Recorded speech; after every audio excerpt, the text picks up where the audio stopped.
Hello everyone, and welcome back to the channel. I've stopped here in Stanley to see this boarded-up building which is awaiting to be demolished. The demolition of a dilapidated town center building is set to progress.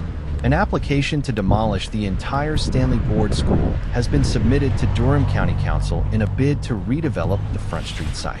Residents of a forgotten town in County Durham have been reacting as Stanley Board School, a 19th century building which has fallen into a state of disrepair, is set to be demolished. The demolition of a rundown town center building is set to move forward. An application to tear down the entire Stanley Board School has been lodged with Durham County.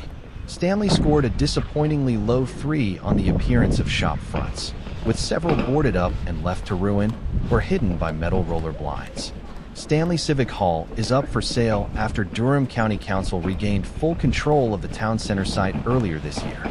Formerly known as the Lamplight Arts Center, the building was handed over, a dilapidated arts and culture venue with a rumored repair bill of up to £1 million has been put on the market.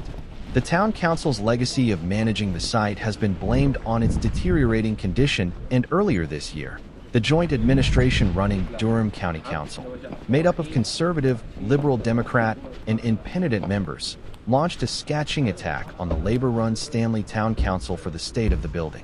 Local members were labeled inept and incompetent by those in power at County Hall and were told they had let the residents of Stanley down.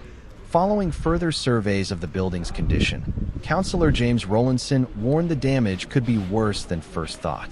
The cabinet member told a full council meeting, because it has been left with no heating, no repairs to the roof and windows in the worst winter there has been for a number of years, the repair bill could reach £1 million to bring it back into proper use.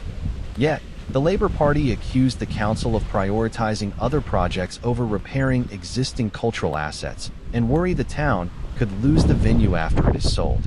Party leader Councillor Carl Marshall said, having just managed to push through a budget designed to plow money into Durham City, here we have yet another example of the coalition ignoring the needs of the county's forgotten towns and villages. Stanley Town Council finally handed day-to-day management of the building back to the County Council after years of pleading for support with spiraling maintenance costs of the building, and within weeks of returning the building, the coalition has put the building up for sale with a short window of opportunity for potential buyers to express interest. Once again, people in Stanley must go without while watching millions being plowed into Durham City Center, as its own cultural venue is flogged to the highest bidder. However, the joint administration said its investment in the council's cultural offering will benefit the whole of County Durham. Durham County Council is having to sell Stanley Civic Hall precisely because of the neglect that it has been subjected to since the town council signed a lease for the building 13 years ago, along with full responsibility for its upkeep and any repairs, said Councillor Rowlandson. All recent investments in the city of Durham were inherited by the joint administration, along with the challenges that came with them.